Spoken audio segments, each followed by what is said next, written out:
अस्सलामुअलैकुम। नेक्स्ट हम डिस्कस करते हैं ऑर्गन एंड ऑर्गन सिस्टम के बारे में कि ह्यूमन के अंदर कौन-कौन से ऑर्गन और ऑर्गन सिस्टम मौजूद हैं। पहले हमने डिस्कस किया कि प्लांट्स के अंदर कौन-कौन से ऑर्गन और ऑर्गन सिस्टम मौजूद हैं और अब हमने डिस्कस करना है कि ह्यूमन की बॉडी में कौन-कौन से ऑर्गन्स मौजूद हैं। ये तो ज़्यादातर जो है इंसान को पता ही है कि हमारी बॉडी में कौन-कौन से ऑर्गन्स हैं।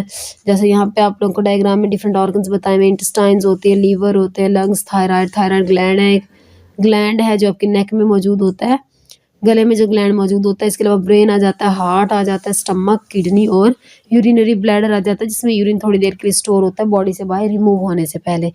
अच्छा, अगर हम बात करें ऑर्गन की, ह्यूमन की बॉडी के अंदर ऑर्गन कौन-कौन से मौजूद होते हैं।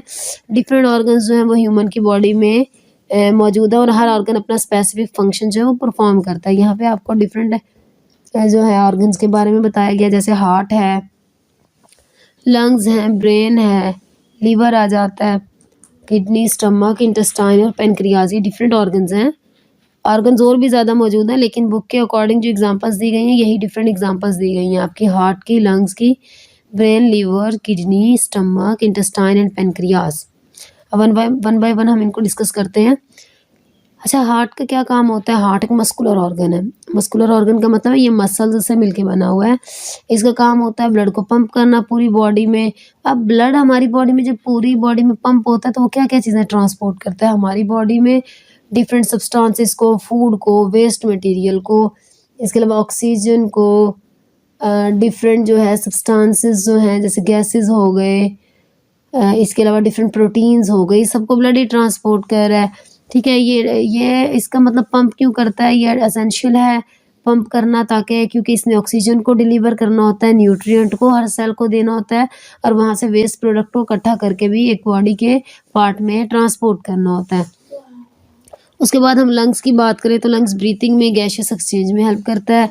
ये क्या करता है, ये ऑक्सीजन और कार्बन डाइऑक्साइड गैस को बॉडी और इन्वायरमेंट के दरमियान एक्सचेंज करवाता है। यानी हमारी बॉडी को ऑक्सीजन की ज़रूरत होता है तो ये ऑक्सीजन को बॉडी के अंदर लेके जाएगा और कार्बन डाइऑक्साइड को बॉडी से बाहर जो है वो रिमूव करवाता है, तो ये लंग्स का काम है। उसके बाद अगर हम बात करें ब्रेन की, तो ब्रेन हमारी बॉडी का कंट्रोल सेंटर होता है। हमारी बॉडी में डिफरेंट फंक्शनिंग जो है उसको ब्रेन कंट्रोल करता है। अच्छा, ब्रेन कैसे काम करता है। ब्रेन हमारी बॉडी की पूरी जो है ना डिफरेंट सिस्टम है, डिफरेंट ऑर्गन को कोऑर्डिनेट करके काम करता है। डिफरेंट ऑर्गन्स को कोऑर्डिनेट करेगा जिसकी वजह से हम थिंकिंग कर सकते हैं, डिसीजन मेकिंग यानी डिसीजन बना सकते हैं, कोई भी फैसला कर सकते हैं। इसके अलावा सोचने समझने की सलाहियत ब्रेन कंट्रोल करता है। नेक्स्ट हम लीवर की बात करते हैं कि लीवर का क्या फंक्शन है। Liver vital important function perform करता है, जैसे फिल्टरिंग ब्लड, आपके ब्लड को फिल्टर करता है। लीवर का मेन फंक्शन जो है वो ब्लड को फिल्टर करना है, ब्लड को फिल्टर करता है, वो खून को साफ करता है। इसके अलावा प्रोड्यूसिंग बाइल को प्रोड्यूस करता है। बाइल क्या होता है, बाइल एक डाइजेस्टिव फ्लूइड है, ठीक है, जो डाइजेशन में हेल्प करता है। इसके अंदर जो है ना बाइल के अंदर डिफरेंट सॉल्ट्स मौजूद होते हैं। इस बाइल को रिलीज किया जाता है इंटेस्टाइन के अंदर और बाइल के अंदर एंजाइम्स मौजूद नहीं होते। इसके अंदर एक सॉल्ट मौजूद होता है, बाइल सॉल्ट, जो फैट्स की डाइजेशन करता है। यानी आपकी खुराक में जो चिकनाई मौजूद होती है ना उसकी डाइजेशन के लिए लीवर जो है वो बाइल रिलीज करता है।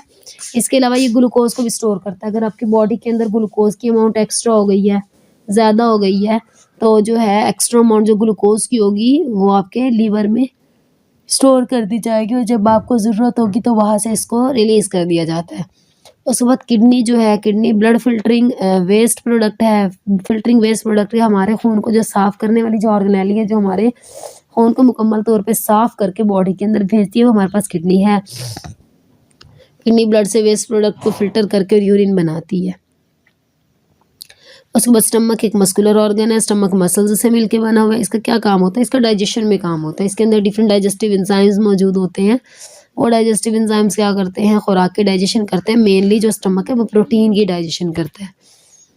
उसके बाद हमारे पास है इंटेस्टाइन।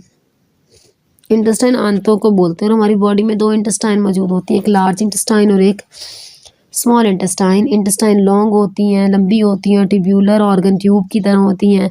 इनका काम भी फूड को डाइजेस्ट करना होता है, यानी जो सबसे ज़्यादा डाइजेशन होती है ना वो स्मॉल इंटेस्टाइन में होती है। स्मॉल इंटेस्टाइन तक सारी डाइजेशन होती है, उसके बाद जब लार्ज इंटेस्टाइन में फूड जाती है ना तो उसकी एब्जॉर्प्शन स्टार्ट हो जाती है।